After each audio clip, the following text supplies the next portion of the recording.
Computing eigen value and eigen vectors diagonalising matrices. याच्यात आपण eigen value आणि eigen vector find out करायचे. Eigen value find out करायचे, त्याच्यावरून आयगेन व्हेक्टर फाइंड आउट करायचे, त्याच्यावरून तो डायग्नोलायझेबल आहे किंवा नाही हे डिसाईड करायचे. असं आपण याच्यात पाहणार आहोत. तर डायग्नोलायझेशनचे जे अल्गोरिथम आहे ते हे इथं अल्गोरिथम 9.1 दिलेलं आहे.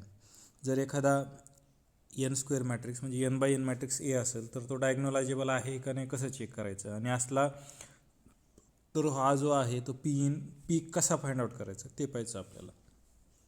सुरुवातीला जो ए हा मॅट्रिक्स दिला आहे त्याची कॅरेक्टरिस्टिक पॉलिनॉमियल फाइंड आउट करायची. कॅरेक्टरिस्टिक पॉलिनॉमियल काय असती तर डेल्टा टीने डिनोट करतात. ती काय असती, डिटर्मिनंट ऑफ ti मायनस ए या मॅट्रिक्सचा डिटर्मिनंट असतो हा. त्याच्यावरून काय करायचं, कॅरेक्टरिस्टिक पॉलिनॉमियल म्हणून पहिली स्टेप झाली. दुसरी स्टेप याचे सगळे रूट काढायचे, आणि जे सगळे रूट असतात तेच काय आयगेन व्हॅल्यू असतात. म्हणजे एखाद्या मॅट्रिक्सच्या आयगेन व्हॅल्यू कशा काढायच्या, त्याची कॅरेक्टरिस्टिक पॉलिनॉमियल काढायची आणि त्याची रूट काढायची, त्याच झाले आयगेन व्हॅल्यू. आता आयगेन व्हेक्टर कसे काढायचे, corresponding to eigen value lambda. तर आता पहा, जेवढ्या आयगेन व्हॅल्यू असतील त्याच्या करस्पॉन्डिंग आपल्याला आयगेन व्हेक्टर काढायचे. आता मी लॅम्बडा ही आयगेन व्हॅल्यू घेतो एची, ते रूट. मग त्याच्यासाठी यम हा मॅट्रिक्स फॉर्म करायचा. यम हा मॅट्रिक्स कोणता आहे, ए मायनस लॅम्बडा आय. लॅम्बडाची आता ती किंमत घ्यायची की जी आपण ज्याच्या रिलेटेड आयगेन व्हॅल्यू काढणार आहोत. हा यम फॉर्म करायचा. हा यम फॉर्म केल्याच्यानंतर काय करायचं, mx इज इक्वल टू 0 याचा सोल्युशन स्पेस काढायचा. आणि त्याचे बेसिस म्हणजे काय झाले, आयगेन व्हेक्टर. याचे बेसिस काय घ्यायचे, कारण ते लिनियरली इंडिपेंडंट असतात. म्हणजे सुरुवातीला तुम्ही कॅरेक्टरिस्टिक व्हॅल्यू काढली, त्याच्यावरून लॅम्बडा ही आयगेन व्हॅल्यू काढली. ह्या आयगेन व्हॅल्यूसाठी तुम्ही एम हा कॅल्क्युलेट केला. एम हा काय, ए मायनस लॅम्बडा आय. त्याच्यावरून mx इज इक्वल टू 0 हे इक्वेशन फॉर्म करायचं. याचं काय काढायचे, बेसिस काढायचे सोल्युशन स्पेसचे. हेच काय झाले तुमचे eigen vector related to lambda. ते किती असू शकतात, एक असू शकतो, काही असू शकतात एका आयगेन व्हॅल्यूसाठी. आणि चौथी स्टेप, आता हे झालं आयगेन व्हॅल्यू आणि आयगेन व्हेक्टर काढून झाल्या. पण आता डायग्नोलायझेबल आहे का नाही हे स्टेप 4ला डिसाईड करायचं. आता हे सगळे जे आहेत ना आयगेन व्हेक्टर ते एका सेटमध्ये कलेक्ट करायचे. सपोज यम आले आणि आपला जो मॅट्रिक्स आहे ए हा n/n मॅट्रिक्स आहे. आता हे तुम्हाला m linearly independent eigen vector मिळाले. जर यम आणि एन जर वेगळे असतील तर ए हा डायग्नोलायझेबल येणार नाही. आणि जर यम आणि एन हे व्हेक्टर आयगेन व्हेक्टर्स आणि एन हा मॅट्रिक्सचे डायमेन्शन.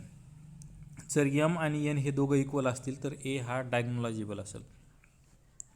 डायग्नोलायझेबल म्हणजे काय की तुम्हाला D is equal to P inverse A P असं लिहिता आलं पाहिजे, आणि डी हा डायगोनल मॅट्रिक्स पाहिजे.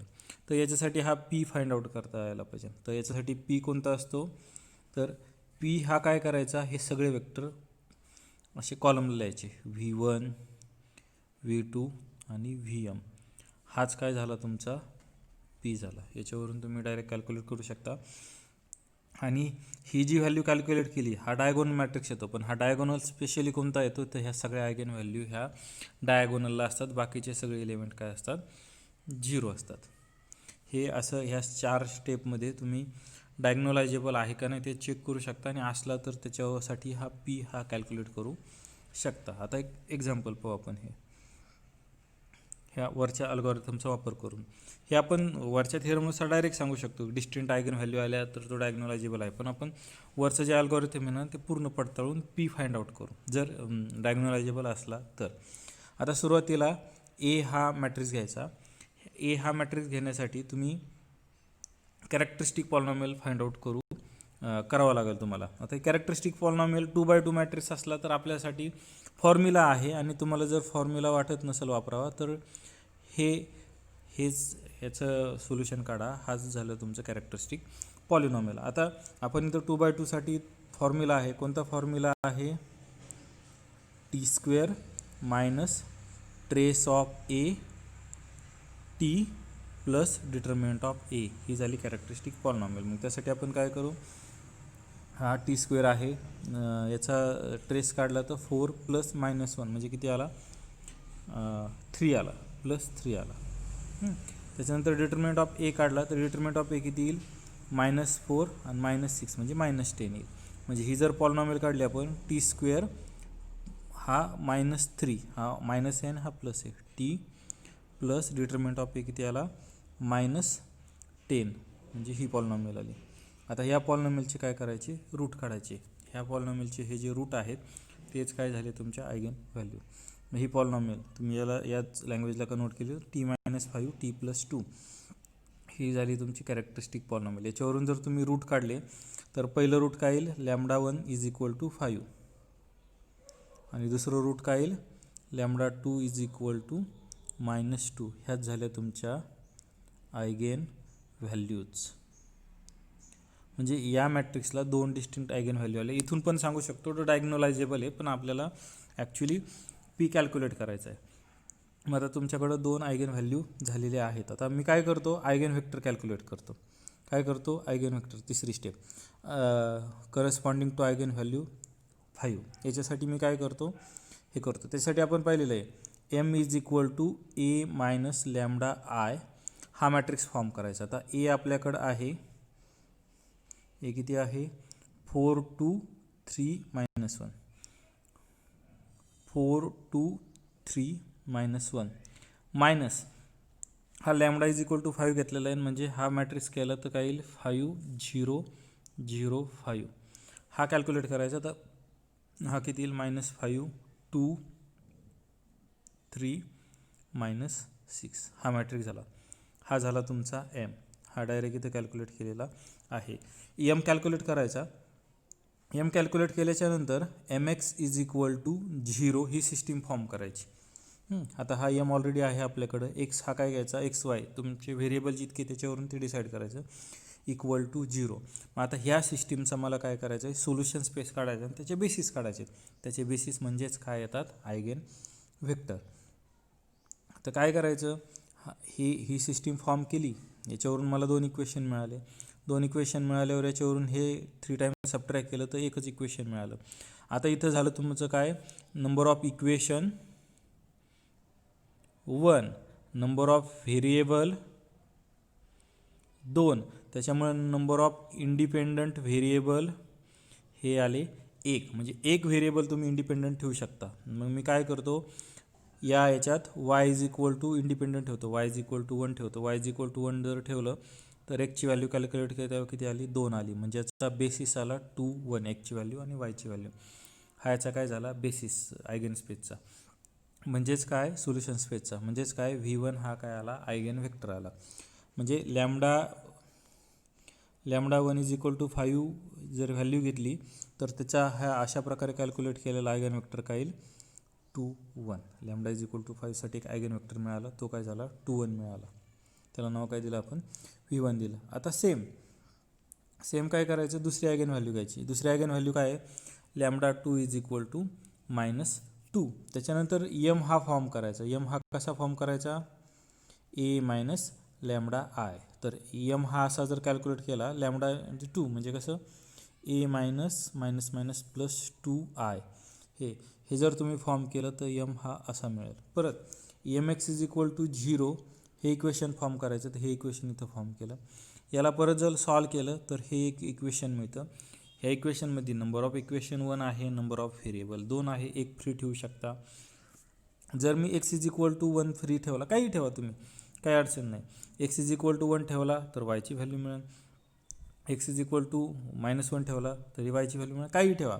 इथं यांनी सांगितल्याप्रमाणे आपण काय करू, एक्सची व्हॅल्यू -1 ठेवू. एक्सची व्हॅल्यू जर -1 ठेवली तर yची व्हॅल्यू किती मिळेल, मला 3 मिळेल. म्हणजे दुसरा वेक्टर, तुम्ही एक्सची 1 ठेवा, yची -3 मिळेल, काहीही फरक पडत नाही.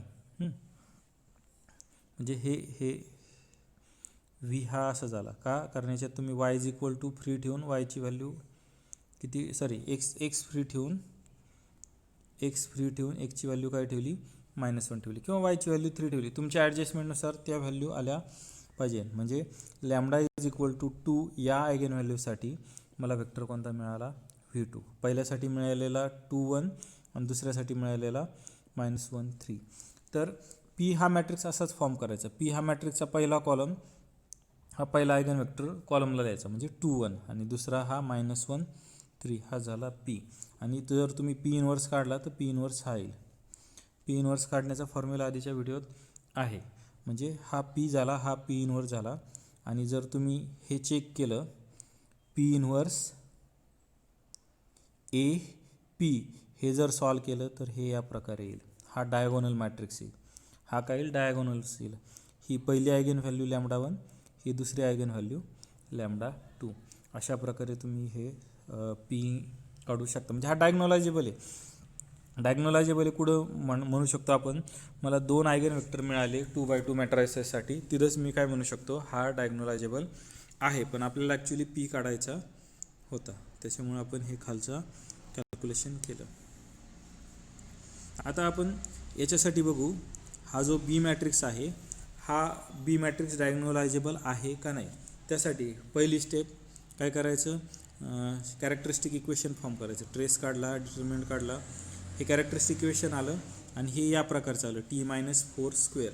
आता हे t-4² जर आलं तर याची आयगन व्हॅल्यू काय झाली, पहिली आयगन व्हॅल्यू पण 4 झाली, दुसरी आयगन व्हॅल्यू पण काय झाली, 4 झाली. त्याच्यामुळे दोन्ही आयगन व्हॅल्यू लिहायच्या नाही, λ=4 ही आयगन व्हॅल्यू लिहायची.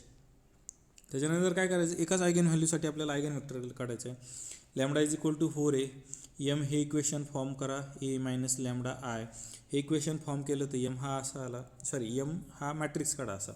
त्याच्यानंतर काय करा, mx=0 ही सिस्टीम फॉर्म करा. mx=0 म्हणजे ही सिस्टीम मिळाली तुम्हाला याच्यावरून.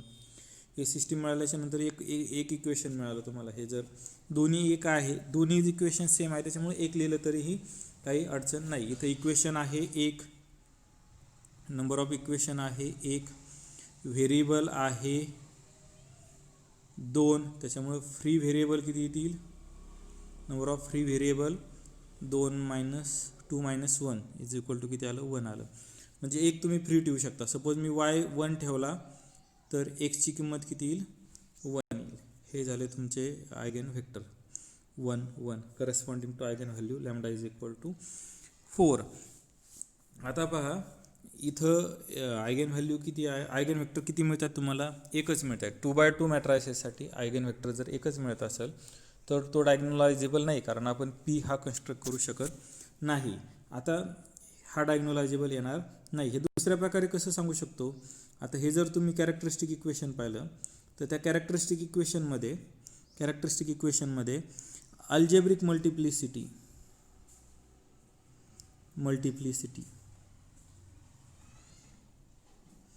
ऑफ λ=4 ही कशी काढायची, तर याची 4ची पॉवर ही किती आली तुमची, λ=4 ची अल्जेब्रिक मल्टिप्लिसिटी 2 आली, λ-4चा पॉवर. त्याच्यानंतर जॉमेट्रिक मल्टिप्लिसिटी किती आली, λ=4 साठी किती आयगन वेक्टर आले, तर एकच आयगन वेक्टर आला, तो नेमली कोणता आहे, 1 1. त्याच्यामुळे याची जॉमेट्रिक मल्टिप्लिसिटी ही किती आली, 1 आली. अल्जेब्रिक मल्टिप्लिसिटी = जॉमेट्रिक मल्टिप्लिसिटी हे प्रत्येक आयगन व्हॅल्यूसाठी असेल, त्यावेळेस आपण म्हणू शकतो की तो डायग्नोलायझेबल आहे. हे असं पण डायग्नोलायझेबल सांगता येतं. त्याच्यामुळे इथं आपण म्हणू शकतो की algebraic multiplicity = geometric multiplicity, therefore it is not diagonalisable. हे इथं तुम्ही डायरेक्ट सांगू शकता की नेसेसरी नाही की एखादा याच्यावर डायग्नोलायझेबल असेल आणि दुसरा डायग्नोलायझेबल एखाद्या स्पेसवर, एखाद्या मॅट्रिक वेक्टर स्पेसवर डायग्नोलायझेबल असू शकतो किंवा नसू शकतो. आता हेच एक्झाम्पल पहा. हे एक्झाम्पल पाहायला गेलं तर ए हा असा मॅट्रिक्स आहे, त्याची कॅरेक्टरिस्टिक पॉलिनॉमियल काढली तर त्याची कॅरेक्टरिस्टिक पॉलिनॉमियल ही येते. आता जर तुम्ही हा जर मॅट्रिक्स हा आरवर, फील्ड आरवर, हा वेक्टर स्पेस फील्ड आरवर जर पकडला तर त्याला रूट नाही आहे. ज्याला रूट नाही त्या अर्थी त्याला आयगन व्हॅल्यू येणार नाही. रिअल नंबरमध्ये आयगन व्हॅल्यू नाही तर आयगन व्हेक्टर नाही, आयगन व्हेक्टर नाही तर डायग्नोलायझेबल नाही. म्हणजे हा जो मॅट्रिक्स आहे आरवर नॉट डायग्नोलायझेबल. पण जर आपण याच मॅट्रिक्सचं जर मी कॉम्प्लेक्सवर पाहिलं तर कॉम्प्लेक्सवर काय आलं, याचे तुम्ही फॅक्टर पाडू शकता. कॉम्प्लेक्सवर कोणते आले, t - i t + i. हे 2 डिस्टिंक्ट रूट आहे आणि 2 डिस्टिंक्ट रूट असले तर आयगेन 2 डिस्टिंक्ट म्हणजे 2x2 मॅट्रिक्सला 2 डिस्टिंक्ट रूट असले तर गॅरंटेड काय असतं, तो डायगोनलायझेबल असतो. म्हणजे हाच मॅट्रिक्स काय झाला तुमचा डायगोनल आहे. तुम्ही शोधलं तर हे जे ही पहिली आयगेन व्हॅल्यू λ1 आणि ही दुसरी व्हॅल्यू λ2 तुम्ही हे पी पण कॅल्क्युलेट करू शकता. पण याच्यातली एंट्री कशातली येतील, सी मधल्या येतील. म्हणजे एखादा मॅट्रिक्स हा एखाद्या फील्डवर डायगोनलायझेबल असेल तर दुसऱ्यावर नसेल असं हे. त्याच्यानंतर आपण हे 3 नंबरचं एक्झाम्पल, हे पुढचं एक्झाम्पल पाहू. 4 1 -1 2 5 -2 1 1 2 हा A 3x3 मॅट्रिक्स दिलेला आहे. याच्या सगळ्या आयगेन व्हॅल्यू फाइंड आउट करायच्या. त्याच्यानंतर maximum set S find out करायचं आहे की ज्याच्यात लिनियरली इंडिपेंडंट वेक्टर ए असतील. आणि मग ह्या प्रश्नाचं उत्तर द्यायचं आहे की ए हा डायगोनलायझेबल आहे का, नाही असला तर पी फाइंड आउट करायचा, नसला तर पी फाइंड आउट करायची काही गरज नाही आहे.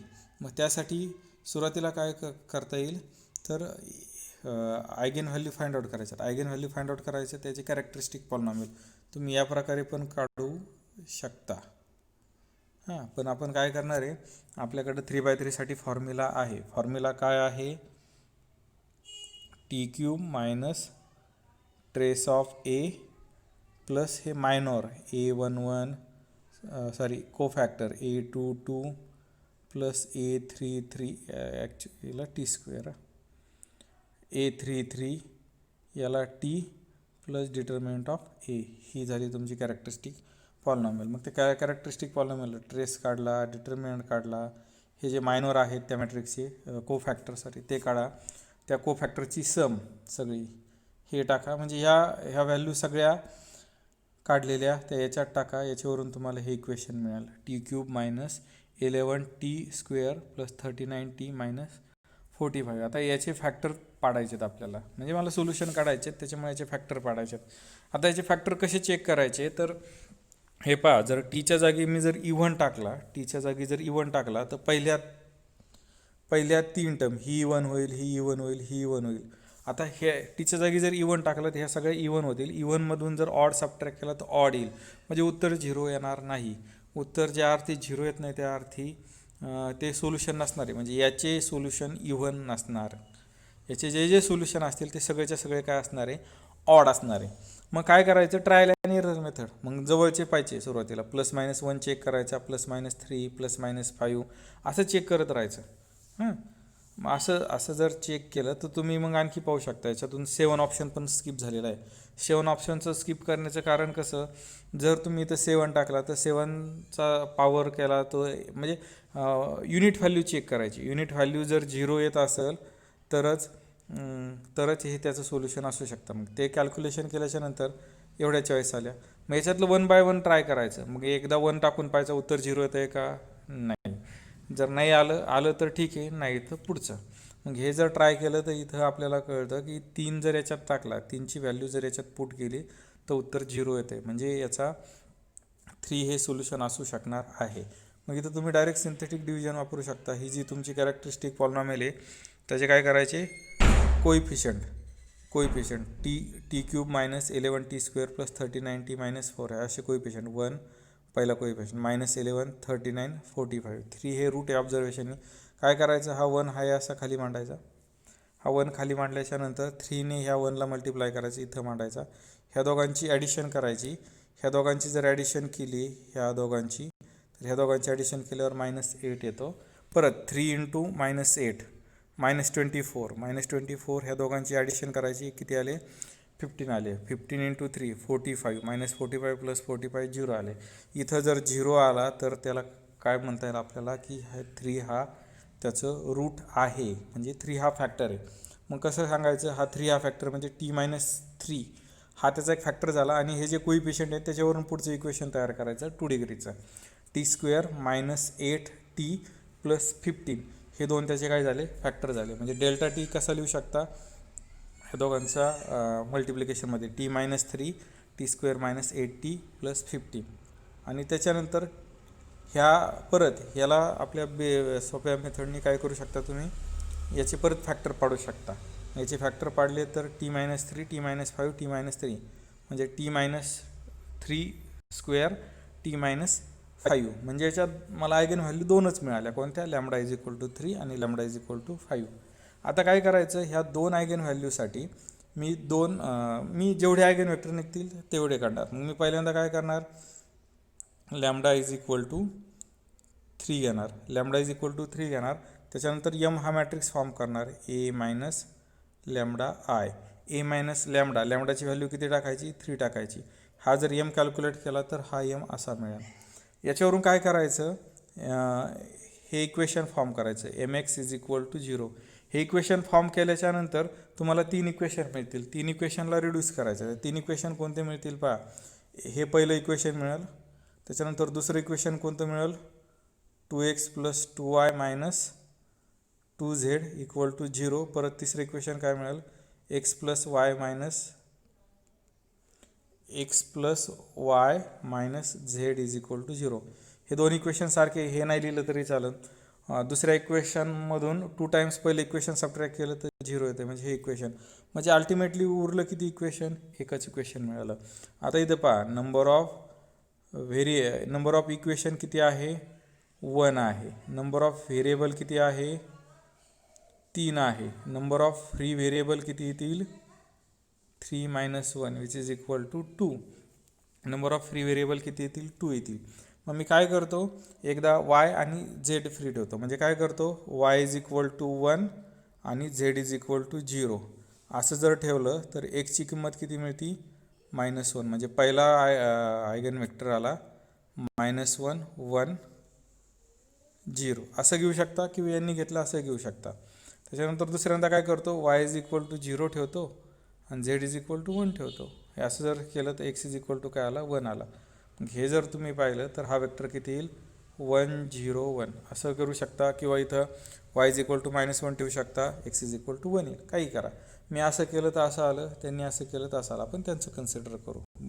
मधला 1 - 1 0 आणि दुसरा वेक्टर आला. म्हणजे λ=3 या आयगन व्हॅल्यूसाठी दोन आयगन वेक्टर येतात. पहिला कोणता येतो? 1 - 1 0. दुसरा कोणता येतो? 1 0 1. हे दोन आयगन वेक्टर येतात. म्हणजे पहा, λ=3 जर पाहिलं तर λ=3 घेतलं तर याची पॉवर किती आला? 2 आला. म्हणजे अल्जेब्रिक मल्टिप्लिसिटी किती आली? 3ची. λ=3ची 2 आली. आणि जॉमेट्रिक मल्टिप्लिसिटी म्हणजे काय? याचे बेसिस, आयगन स्पेसचे बेसिस किती आले? डायमेन्शन. म्हणजे हे किती आले? 2 वेक्टर आले. याच्या करस्पॉन्डिंग 2 आयगन वेक्टर आले. त्याच्यामुळे याची जॉमेट्रिक मल्टिप्लिसिटी 2. λ=3 साठी जॉमेट्रिक मल्टिप्लिसिटी 2 आली आणि अल्जेब्रिक मल्टिप्लिसिटी 2 आली. म्हणजे हा डायगोनलायझेबल असू शकतो. आता एक व्हॅल्यू राहिली चेक करायची, ती पाहू. λ=5. पहिलं λ=3 साठी झाला. आता λ=5 साठी काय करायचं, की परत m=a - λI फॉर्म करायचा. त्याच्यानंतर हा फॉर्म केल्याच्यानंतर mx=0 इक्वेशन फॉर्म करायचं. ते इक्वेशन हे आलं, त्या इक्वेशनवरून हे आले. याला सॉल्व केलं, याला जर सॉल्व केलं तर या प्रकारे आलं. आणि हे दोन इक्वेशन मिळतात. म्हणजे नंबर ऑफ इक्वेशन किती आले इथं? 2. फ्री नंबर ऑफ व्हेरिएबल 3 आले. म्हणजे एक तुम्ही फ्री ठेवू शकता. काय करा, z = 1 ठेवा फ्री. z = 1 ठेवला तर पहिल्या इक्वेशनवरून x मिळतो 1. दुसऱ्या इक्वेशनवरून मिळतो हा फ्री आहे आणि खालचे त्या डिपेंड आहे. आणि y किती मिळतो? 2. म्हणजे याच्यावरून जर तुम्ही वेक्टर फॉर्म केला, आयगन वेक्टर 1 2 1 हा आला आयगन वेक्टर करस्पॉन्डिंग टू λ=5 हा आयगन वेक्टर मिळाला. म्हणजे मला λ=3 साठी 2 आयगन वेक्टर मिळाले. λ=5 साठी 1 आयगन वेक्टर मिळाला. मला टोटल आयगन वेक्टर मिळाले 3. 3x3 मॅट्रायसेस आहे, 3 आयगन वेक्टर मिळाले. त्याच्यामुळे झालं काय, हा डायगोनलायझेबल आला. म्हणजे हा एस फॉर्म झाला. आता हा एस फॉर्म झाला तर हे सगळे लिनियरली इंडिपेंडंट आयगन वेक्टर येतात. आता त्याच्यानंतर आपल्याला पुढचा पार्ट शोधायचा आहे की डायगोनलायझेबल आहे का. आता पहा, 3x3 मॅट्रिक्स आहे, 3 आयगन वेक्टर आहे, असं जर झालं तर तो डायगोनलायझेबल येतो. किंवा algebraic multiplicity, geometric multiplicity check केल्या सगळ्या आयगन व्हॅल्यूसाठी दोघंही सेम आहे. त्याच्यामुळे ए हा डायगोनलायझेबल आहेत. त्याच्यानंतर पी कसा फॉर्म करायचा, तर ते जे वेक्टर आहे मिळालेले ते यू व्ही डब्ल्यू हे 3 वेक्टर, पहिल्या 3साठीचे 2, याच्यासाठी 1 असं पी झाला. आणि हा कॅल्क्युलेट केला तर हे काय येतील आयगेन व्हॅल्यू, पहिले आयगेन व्हॅल्यू 3 3 आणि 5, हे बाकीचे सगळेचे सगळे काय येतील 0 येतील. म्हणजे हा डायगोनलायझेबल आहे आणि आपण अल्टिमेटली पी पण शोधला. आता सेम वरच्याचं सगळं रिपीट, वरच्या ज्या प्रॉब्लेमचं आहे ना ते सगळं रिपीट याच्यासाठी करू. कॅरेक्टरिस्टिक पॉलिनॉमियल काढू, आयगेन वेक्टर काढू, एस सेट काढू आणि डायगोनलायझेबल आहे का नाही ते चेक करू. आपण क्विक पाहू. हा बी हा मॅट्रिक्स आहे. ह्या बी मॅट्रिक्सचं मी काय करतो, आयगेन व्हॅल्यू काढतो. आयगेन व्हॅल्यू काढण्यासाठी हे इक्वेशन फॉर्म करतो. हे इक्वेशन, हे वेगवेगळे इक्वेशन आहे.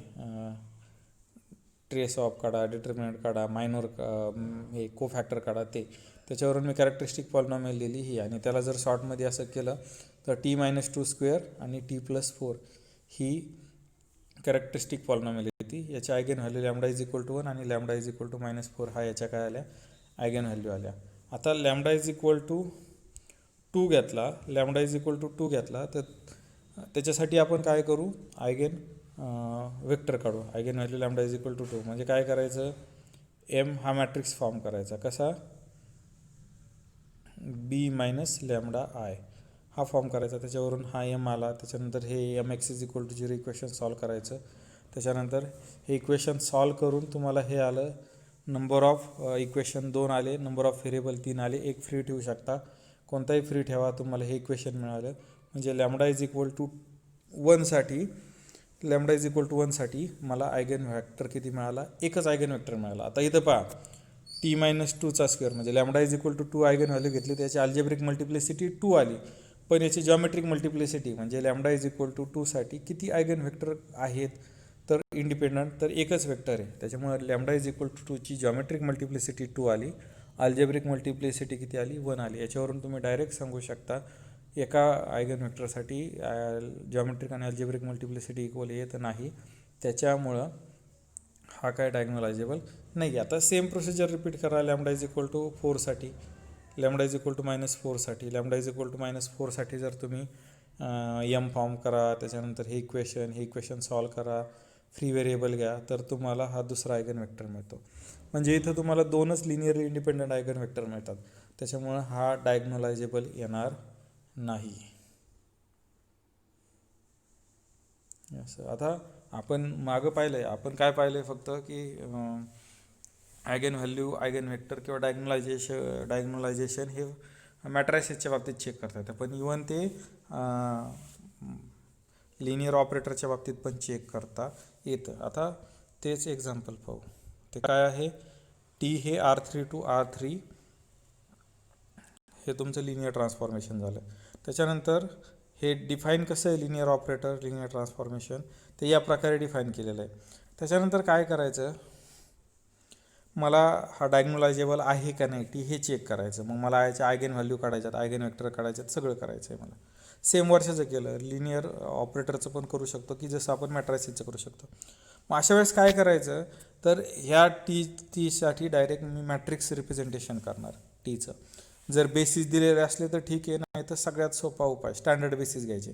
मग मी स्टँडर्ड बेसिस जर हे घेतले E1 E2 E3 हे जर घेतले तर हे कोणते येतील, 1 0 0, त्याच्यानंतर 0 1 0, त्याच्यानंतर 0 0 1, हे 3 काय येत आहेत स्टँडर्ड बेसिस येत आहेत, E1 E2 E3.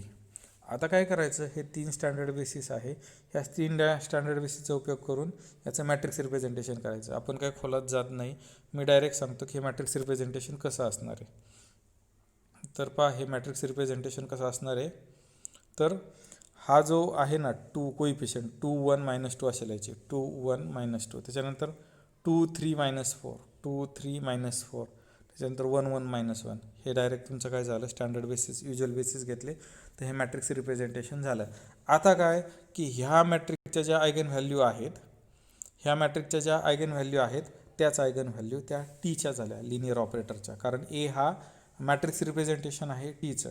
मग परत मगासारखी प्रोसिजर, हे डेल्टा T=T³ मायनस हे सगळं कॅल्क्युलेट करा.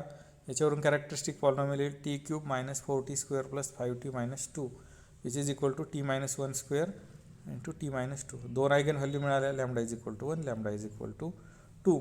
आता काय करायचं, same lambda is equal to 1 साठी या आयगन व्हॅल्यूसाठी आयगन व्हेक्टर काढायचे, लॅम्बडा इज इक्वल टू 2 साठी आयगन व्हेक्टर काढायचे. आता पहा इथं lambda is equal to 1 eigen value घेतली, एम हे मॅट्रिक्स केला ए मायनस लॅम्बडा आय, याच्यावरून हे आलं. याला जर तुम्ही सॉल्व केलं, तर हे इक्वेशन मिळालं कोणतं, आधी M X is equal to 0 हे इक्वेशन फॉर्म करून हे इक्वेशनहून त्याच्यातले कट केले, तर हे इक्वेशन अल्टिमेटली शिल्लक राहिलं. आता याची eigen value lambda is equal to 1 आहे आणि हे इक्वेशन मिळालं आहे, तर याच्या मला आयगन वेक्टर काढायचे. तर एक इक्वेशन आहे, व्हेरिएबल 3 आहे, दोन काय ठेवू शकता तुम्ही, फ्री ठेवू शकता. मग वाय आणि झेड फ्री ठेवले, तर एकाची व्हॅल्यू 1 घ्या, एकाची व्हॅल्यू 0 घ्या. एकाची व्हॅल्यू जर 1 घेतली, एकाची 0 घेतली, त्याच्यावरून एकची व्हॅल्यू मिळेल. सेम रिपीट करा, याच्यावरून तुम्हाला दोन आयगन वेक्टर मिळतील. सपोज आपण काय करू, वाय आणि झेड फ्री घेऊ, वायची किंमत -1 घेऊ ॲडजस्टमेंटसाठी आणि झेडची इज इक्वल टू 0 घेऊ. त्याच्यानंतर एकची जर कॅल्क्युलेट केली तर एकची 1 येईल. म्हणजे पहिला वेक्टर काय येईल, 1 -1 0, पहिला आयगन वेक्टर तो आला. त्याच्यानंतर काय करा, वायची 0 घ्या, झेडची 1 घ्या, एकदा 0 एकदा 1 घ्यायची. तर एकची कॅल्क्युलेट केली तर एकची किती आली, 2 आली. म्हणजे पुढचा वेक्टर 2 0 1 हा वेक्टर आला. म्हणजे लॅम्बडा इज इक्वल टू 1 या एका आयगन व्हॅल्यूसाठी दोन आयगन वेक्टर आले. म्हणजे अल्जेब्रिक मल्टिप्लिसिटी जर पाहिली तर त्याची 2 येते, जॉमेट्रिक मल्टिप्लिसिटी पण दोन वेक्टर आहे त्याच्यामुळं जॉमेट्रिक मल्टिप्लिसिटी 2 येते, म्हणजे डायगोनलायझेबल असण्याची शक्यता आहे. पुढच्यासाठी आपण चेक करू. तर पहा, लॅम्बडा इज इक्वल टू 2 ही जर आयगन व्हॅल्यू घेतली, lambda is equal to 2 eigen value घेतली, तर परत एम हा मॅट्रिक्स फॉर्म करायचा, ए मायनस लॅम्बडा आय. त्याच्यानंतर ही M X is equal to 0 ही सिस्टीम फॉर्म करायची. त्याच्यानंतर हे इक्वेशन मिळतात, हे इक्वेशन सॉल्व करायचे इचिलॉन फॉर्मने किंवा गॉस एलिमिनेशन मेथडने. तर इथं इक्वेशन किती आले, 3 आले. इक्वेशन 2 आले, व्हेरिएबल 3 आले. एक फ्री ठेवू शकता, कोणताही फ्री ठेवा, झेड फ्री ठेवा, झेडची व्हॅल्यू 1 ठेवा, त्याच्यावरून एक्स आणि वायच्या व्हॅल्यू कॅल्क्युलेट केल्या, 1 2 1 येतो. म्हणजे इथं इथं R3 आहे, म्हणजे डायमेन्शन 3 आहे. मला इथं आयगन वेक्टर किती मिळाले, 3 आयगन वेक्टर मिळाले. त्याच्यामुळे 3 आयगन वेक्टर हे मिळाल्यामुळं हा हा डायगोनलायझेबल झाला. किंवा असं म्हणू शकता, दोघांचे जॉमेट्रिक दोन्ही आयगन व्हॅल्यूसाठी जॉमेट्रिक मल्टिप्लिसिटी आणि अल्जेब्रिक मल्टिप्लिसिटी सेम आहे, त्याच्यामुळे हा डायगोनलायझेबल झाला. आणि तुम्हाला जर हेच पाहिजे असेल तर हा पी कॅल्क्युलेट करायचा असेल तर पी कोणता येईल, मॅट्रायसेससाठी 1 -1 ते वेक्टर उभे लिहायचे, 2 0 1 1 2 1 हा पी झाला. आणि याचा जो डायगोनल आहे तो ऑपरेट केल्याच्या नंतर तो काय येणार आहे, याच्या आयगन व्हॅल्यू कोणते आहे, 1 ही दोनदा आहे, म्हणजे 1 1 2. अशा प्रकारे तुम्ही लिनियर ट्रान्सफॉर्मेशनचे सुद्धा आयगन व्हॅल्यू, आयगन वेक्टर आणि डायगोनलायझेबल आहे का नाही हे चेक करू शकता.